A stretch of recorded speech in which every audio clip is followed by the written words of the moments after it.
my favorite TV show of all time is Batman.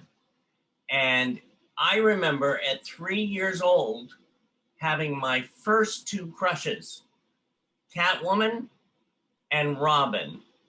And we have the incredible actor here, the activist. Um, he does so much. He has Gentle Giants Rescue and Adoptions. Burt Ward. Burt Ward. Hello. Hello, citizen. Hello. How are you? Great, thank you. Oh, good. Good. I am too. I've been excited, for I've always been excited. I'm sort of speechless now. Because when you finally connect with somebody that you grew up watching, you sort of go, hi.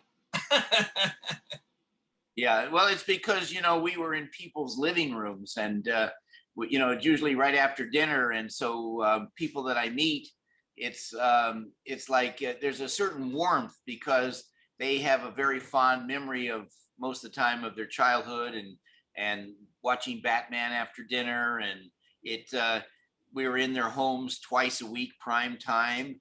Batman, of course, was such an enormous success, became #1 and #2 in the entire world. And it was different, a completely different show. At the time, it was ahead of its time. Right. And people loved something for everybody. The kids, it was the hero worship. The adults, it was the nostalgia of the comic book. And for the teenagers and the college kids that during the 60s did not want to be inside, wanted to be out cruising around the drive-ins on, at night, trying to show off their hot rod cars. It was the campy style and the innuendo and the suggestiveness and double meanings and all the kind of stuff that we added into the show to give them something that was special for them. So we had a very broad audience and it was immensely successful. Well, every week we all looked forward to seeing who's going to be next, who's going to be like the next villain, and what's going to be happening with Batman and Robin. Do you have like a favorite episode? Not really. I mean, there was 120 episodes, and for me, every week working with some very famous actor or actress, almost all of them I had either watched on television or in a movie theater. It was for me, I was like a kid in a candy store. I mean, it was like everything was bright and everything was fun. And these were great actors and actresses. And I mean, I was right there working with them. So it was very special for me. Now, when did you, Burt, want to become an actor? Well, I started off, my father had an early work ethic. And I started off in show business at age 2 as the world's youngest professional ice skater in my father's traveling ice show, which was a predecessor to Ice Capades. And it's funny, I do have a little bit of a memory of that. I can remember the audience where you can't really see them, but just imagine, you're on ice and all the lights are on you and you could just feel the people out there, even though they're in the dark, but you could hear their, just tremendous voices. They would introduce me and I would come out with a professional skater on either side and they take my hand and they would skate me around the rink, and people say, oh, that's cool. He's 2 years old. He's still able to stand up and they're not holding him up. They're just holding his hand. And then they would let me go and I would skate by myself and people went nuts. They couldn't believe that a 2-year-old was skating by themselves all the way around this thing. It was just, I do remember that. I just remember that tremendous ovation and so that was at age 2. And from there, eventually my father sold the show. He moved to Beverly Hills, became a prominent real estate broker. And I started studying acting. I thought it'd be fun to do that. When I grew up, I had a kind of a fantasy of being Superboy.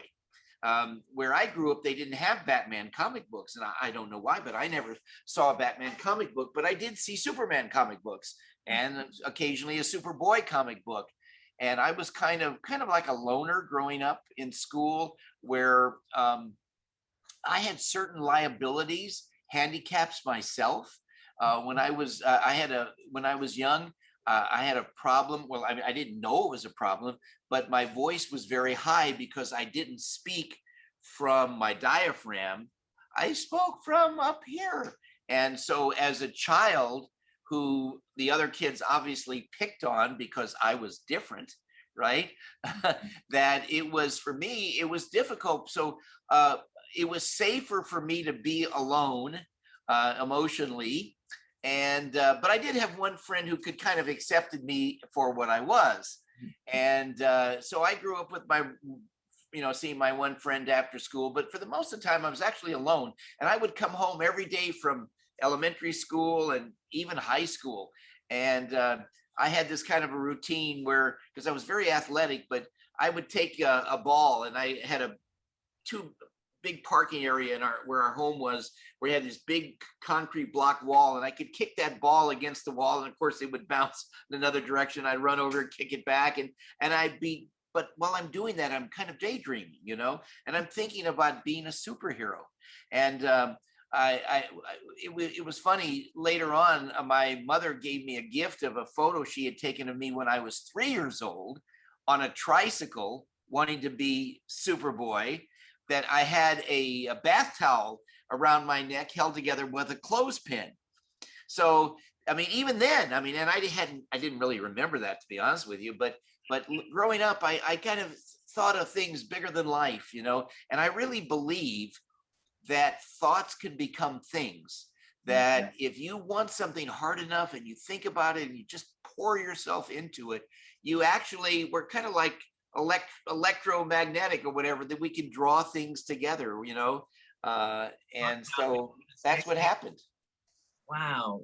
Yeah, that is so true of it's getting me teary eyed because sometimes, as all of us, we have our dreams, our wishes that we want. And sometimes if we put that positive energy out, like you were talking about, anything's possible. Right. Well, let me tell you how I got over the thing with my voice. So all through high school, I had this voice problem, where my voice was almost a falsetto. Okay. And it made me not want to talk. And I can just remember the uncomfortableness of being in a classroom where the teacher wants to call on me and I don't want to talk, because the minute I would talk, people would laugh. And which is hurtful. But so what happened was, this is after high school, and this is when I started going to college. And my father, I became 18 years old, so I guess I was already like in my second year of college. My voice was still like that. Okay, my dad, I passed the real estate test here in California, where I became actually the youngest person to get a real estate license, which you have to be at least 18. And I got it the month after I turned 18.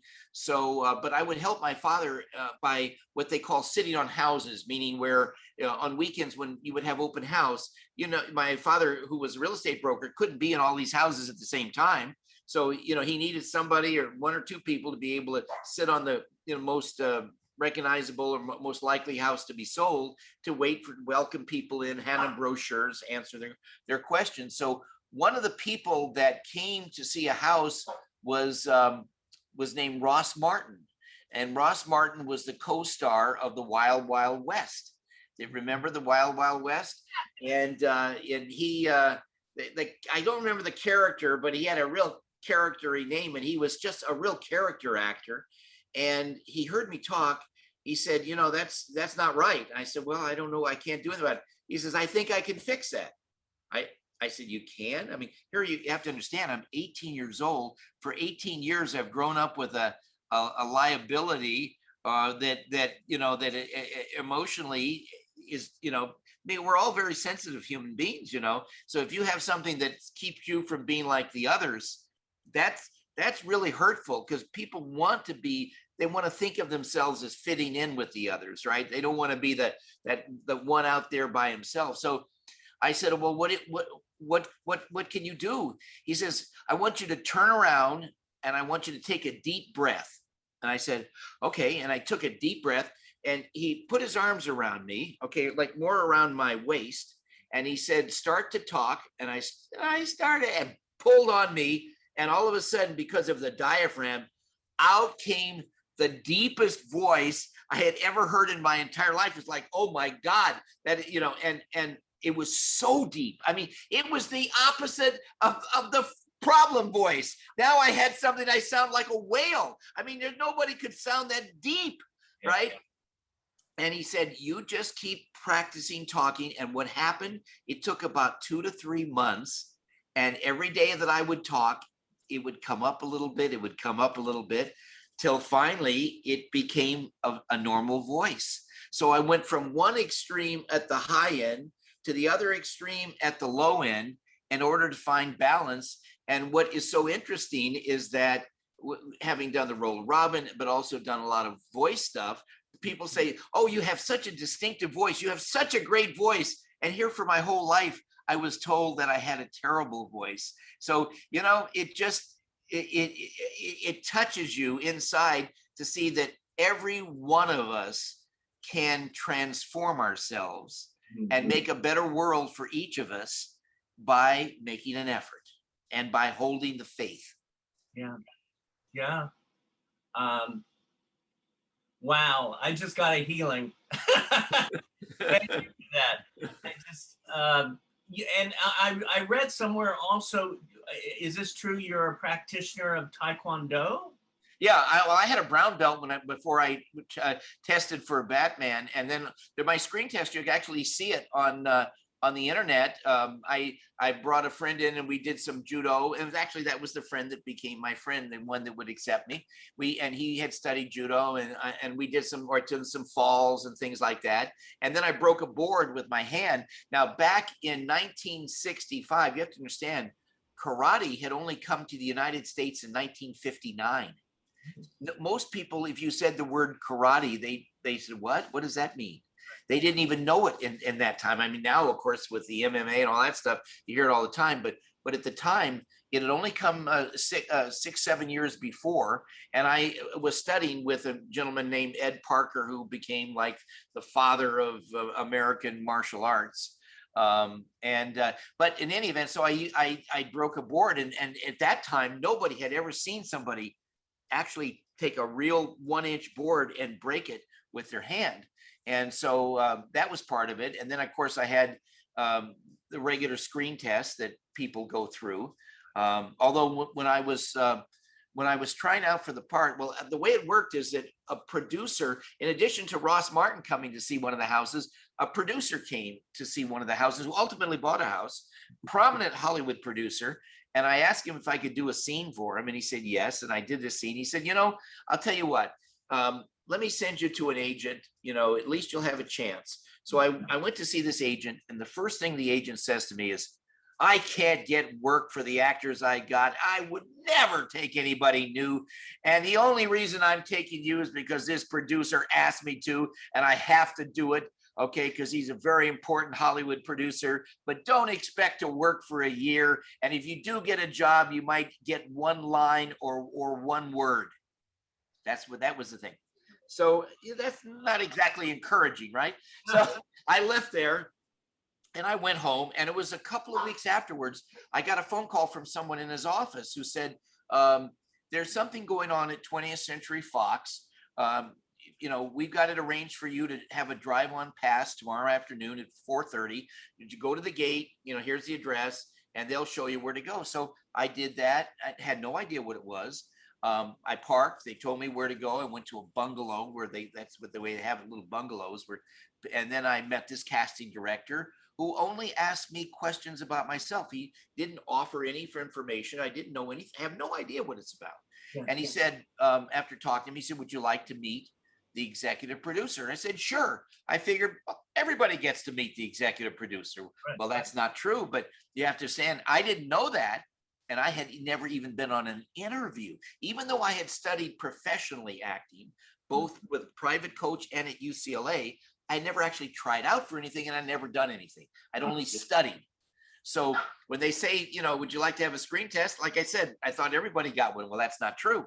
He said, well, let me introduce you to the executive producer. So I went to see the executive producer. His name is William Dozier, formerly vice president at Hallmark, Hall of Fame Pictures, and CBS. And first thing I said, hello, sir. And he was taken aback because I wasn't like damaged. So many actors have been so rejected that they come in almost like bloody, right? They're wounded and they're afraid to talk. They're just so intimidated. But you know, what the heck? I had never, so I came, hello, sir. And he's like, couldn't believe this. And he looked at me for a minute. He said, well, he says, you're kind of big for the part. I said, well, sir, I promise you I won't grow anymore. And he laughed. Like, I mean, how can you not grow anymore, right? Promise somebody. And he said, that's when he said, would you like to do a screen test? And I said, sure. And so here I was meeting the executive producer thinking that everybody did, which wasn't true. And then now the executive producer giving me a chance for a screen test. So finally, weeks later, I go for the screen test. And when I go for the screen test, that's when you can see on the internet my screen test. And afterwards, they said, well, we have some dialogue for you. And they handed me a single sheet of paper. And this single sheet of paper had these little short paragraphs on it. And above each paragraph, it had a person's name. There was Bruce, and then dialogue, and then Dick. And there wasn't Bruce Wayne. There wasn't Dick Grayson, just Bruce and Dick. Plus, you know, honestly, because I'd never read a Batman comic book, I wouldn't have recognized the name anyway. But that's not the point. So they said, here, I'm going to introduce you to the actor you're going to be reading with. I said, okay. So I go over there and they said, this is Adam West. I said, oh, hi, how are you? I sat down, such a funny guy, such an amazing personality. In 5 minutes, the two of us were laughing, and we never stopped laughing for more than 50 years. I'm telling you, we just got along. Just one of those things, you know, where some people could just get along. The chemistry was amazing. And so we did this dialogue as Bruce and Dick. And they said, okay. And we got it. I said, wonderful. Thank you very much. Nice meeting you all. Wait a minute. Where are you going? Oh, well, I thought I'm finished. Oh, no. We have one more thing. I said, oh, well, what's that? Well, we want you to walk over to the other end of that soundstage. See, way over there, there's a dressing room there, a little trailer there. We have 2 wardrobe men there who are going to help you get dressed. And I stopped for a second. I said, well, you know, with all due respect, I'm perfectly capable of dressing myself. Oh, no. Oh, no. You don't understand. You just go over there and you'll see. So I'm like, oh, okay. All right. You know, I walk. I mean, it's like walking 2 miles to get the other end of the soundstage. And I see the dressing room. I go in and sure enough, there's 2 guys there and they have this giant, I don't know, it's not a couch. It's not a bed. It's just like a giant couple of mattresses or whatever. It's huge. And on this thing are all these clothes. I mean, there must have been 10 different things. And I said, am I going to put some of this on? They said, no, you're going to put all of it on. I said, oh, okay. And I'm telling you, the most uncomfortable thing I ever wore in my entire life. Never in my life have I been so uncomfortable. Everything disturbed me. The mask touched my eyelashes, and you just imagine something touching your eyelashes and you're trying to think or talk. You know, the tights, well, that speaks for itself. Man was not built for tights. Right. The wool vest poked through my t-shirt, and these poking sharp wool things hitting my chest. The boots too tight, the gloves too tight. Nothing was right. Okay, and I'm in agony. Yeah. But I always try to make the best of it, you know. You're right. Always make the best of it. So as I finally got dressed, again, because of the mask, I could only see straight forward. Yeah. So I can't see down. So I nearly broke my neck trying to get down to get the stair down from the trailer. But I thought about it, and being the positive person I am, I turned to the 2 wardrobe guys and I said, well, the good news here is that after another 15 or 20 minutes, I'll never have to wear this costume again. Right?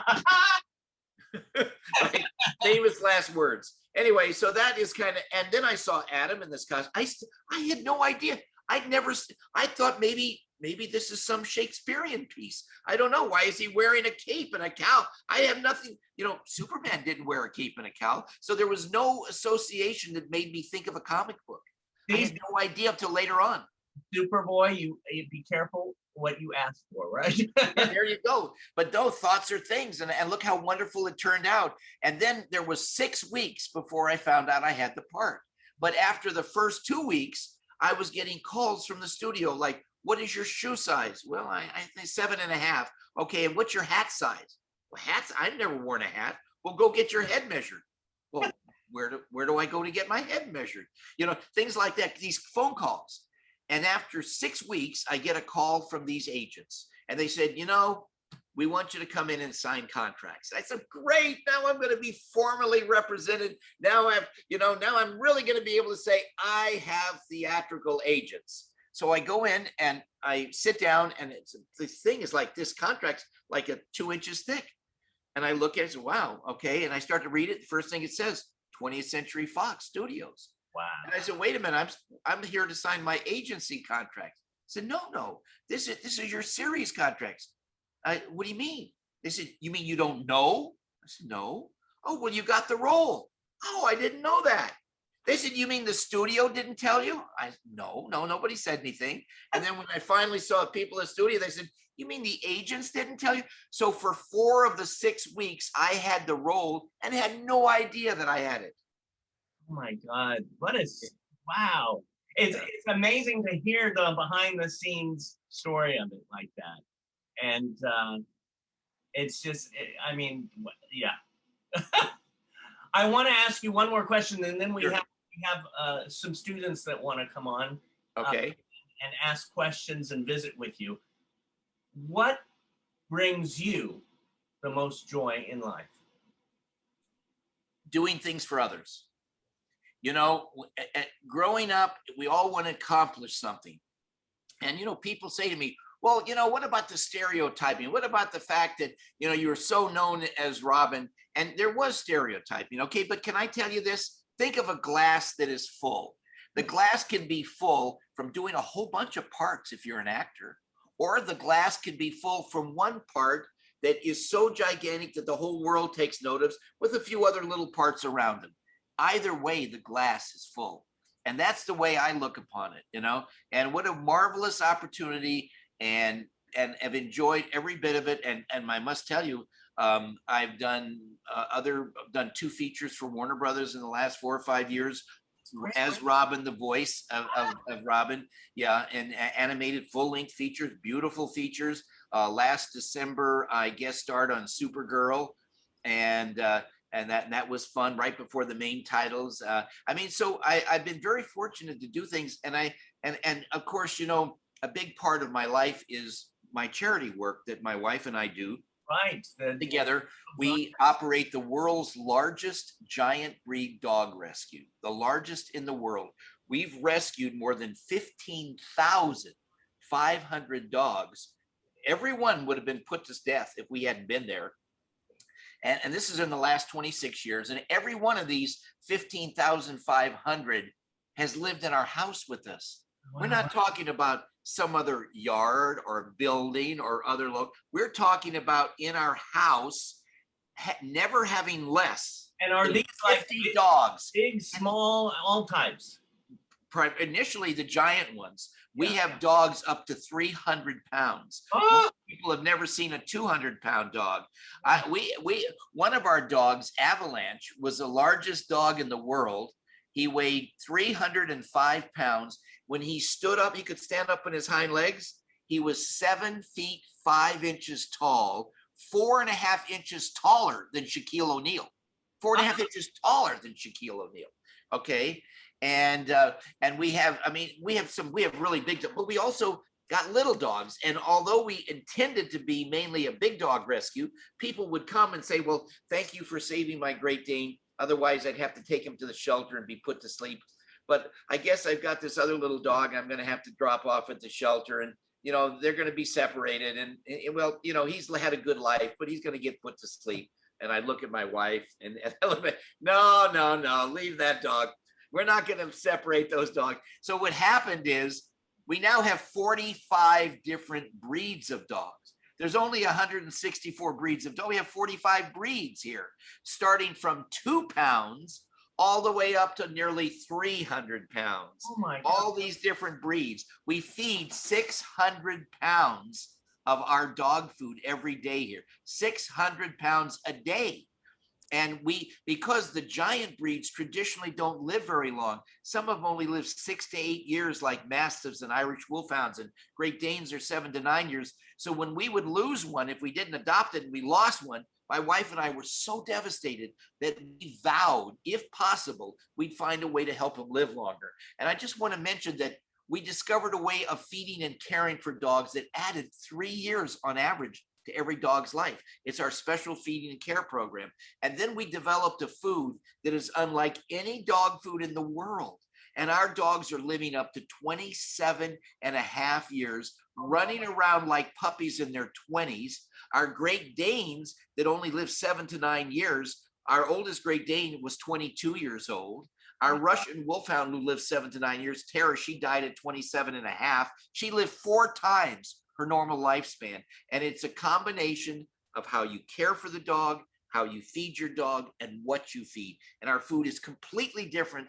And for any of your listeners out there, Gentle Giants is the name of our food. We don't take any salary from it. This is pure charity, but we make the finest food in the world, and it's available in Walmart all across the country. It's available in Target all across the country, and it's online with all the online companies, Petco.com, PetSmart.com, Chewy.com, Walmart.com, Target.com, Tractor Supply.com, all of them carry our food online. And we have now our cat food. We started making cat food, not because we're experts with cats, but 2 of our cats had died last year. One was 31 years old. The other was 32 years old. Oh, my mom had a cat named Bo, and she lived to 27. And I thought Yes. that was old. Oh, Right. nice. And so now we have, but guess what? At the time, we didn't have our cat food. They were eating our dog food and living that long. So we went back to the same 4 top nutritionists in the country, and we said, this is really working. Let's take the basic formula of our dog food and add all the ingredients that cats really need. And now we have a brand new cat food, and cats just love it. It's because it's the same taste as the dog food, but it's got those extra nutrients and stuff that cats I need. have to say, everybody has to go to your website, because I went to it, and to see them all jumping on your bed and your Oh yeah, we always have we always have 50 in bed with us every night, you know. And when I tell you something though, that actually is a small number. And let me tell you why. When we first started rescuing, it was in August of 1994 that we heard that Great Danes were dying in shelters because there was the person who had been rescuing them in Southern California had died herself. And I remember telling my wife, Tracy, I said, look, we can't let these dogs die. How about just for a couple of weeks, just till I get somebody else to take this over, let's just save these dogs. It's been 27 years. I'm still waiting for somebody to come rescue me. But let me tell you, at the end of the first month of August of 1994, I had 102 full-size Great Danes in my house and 62 puppies under 7 weeks of age. All these animal shelters were giving us litters saying it's not safe for them because there's rampant disease in some of the shelters. So my wife was getting no sleep because we have 7 litters. And you have to put the babies on with the mother and make sure they stay attached till they nurse. And then the mother has to get up to go outside and go to the bathroom, and you got to watch, because Great Danes, if they stepped on a puppy, would kill them. I mean, it would be accidental. So and then after you get the mother out, and then you have to incubate the babies when they're like just weeks old, literally, and keep them warm, and then go get the next litter. And by the time she got finished with the 7 mothers with their litters, it was time to do the first one over again. She was sleeping for 2 months on my kitchen floor. Oh, my wife. Oh my gosh. Well, you have a party there every day. Yeah. Other than that, not much is happening here.